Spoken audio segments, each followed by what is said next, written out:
Her message arrived at night, cold final. Pack your bags and leave. I'm finished with you. I found my 23-year-old. Your accounts and cards are already emptied. I stared at the phone, the blue glow slicing the darkness like a scalpel. 5 seconds passed before I typed a simple reply. Wishing you well. Short, sharp, unshaken. But inside, I was anything but calm. I sat there barefoot, motionless, the silence in the room suddenly deafening. She believed she had destroyed me with a single message, believed she had driven the blade deep into my back while I slept. But she forgot something critical. I was the one who taught her how to hold the knife. Her name was Elise, my wife of 8 years. We met like characters from a romantic screenplay, both reaching for the same copy of The Art of War in a quiet bookstore. A moment that now feels like a prophecy, rather than a coincidence. We built a life, or so I thought. A modest house, shared business accounts. Hopes knotted tightly together like threads in a fragile tapestry. It wasn't perfect, but it was ours. At night, she used to trace her fingers across my face and whisper, "We'll be old and gray someday," laughing at the world.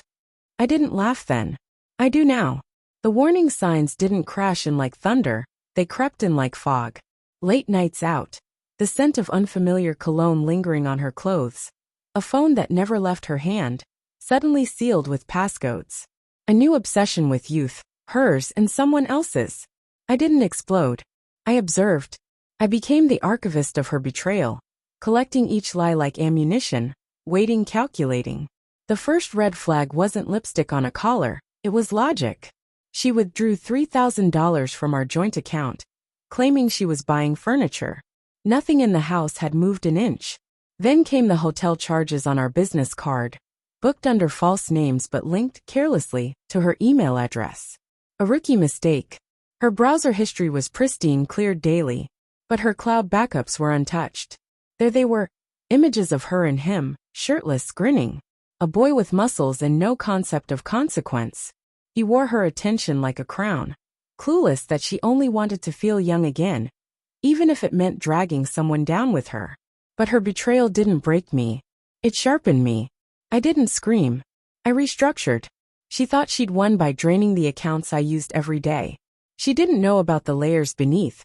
The holding companies I'd quietly built years before, which she always ignored, labeling my caution as boring. I wasn't boring. I was methodical. I was always thinking 2 steps ahead. I froze every shared asset, rerouted all incoming royalties to a trust in my mother's name. I canceled cards, flagged her activity as fraud, and watched as her shopping spree turned into a series of declined transactions. I hired a lawyer who specialized in cases like this, financial warfare dressed in tailored suits. Over a quiet cup of coffee, I handed him a file thick with documentation. I paid in cash. The house. That was the easy part. Her name had never been on the deed. Only the mortgage, which I had paid off months ago without a word. My own silent celebration of surviving a love that had long since curdled. Then I filed the papers, served them to her new rental address, which I pulled from a greasy takeout receipt she carelessly tossed in our trash before leaving. She hadn't erased her trail. I just knew where to look. 3 days after her triumphant exit, she returned. She walked in like she owned the world. A smug smile stretched across her lips, a boy toy draped on her arm, posing like a misplaced extra in her drama. "Don't worry," she said casually. "We'll be out in 20. Just grabbing some things." I sipped my coffee slowly.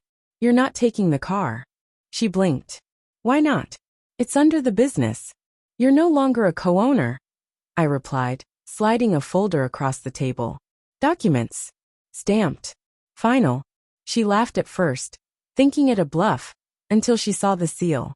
Her smirk twisted into confusion. "And the house?" she asked, her voice brittle. "Paid off.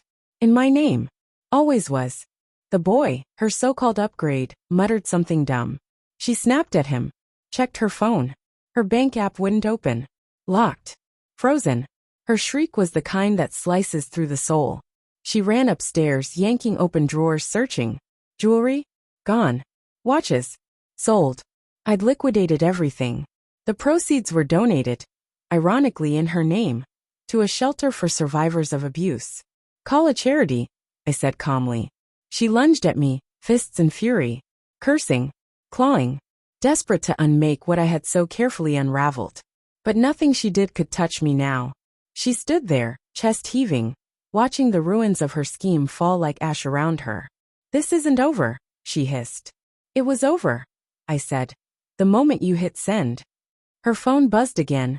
My final message, wishing you well, now with a timestamp she could never erase. The moment I won a battle she didn't even know she was fighting. They left with one backpack between them, and a silence so thick it felt like snowfall. I stayed. Peace isn't loud. It doesn't announce itself.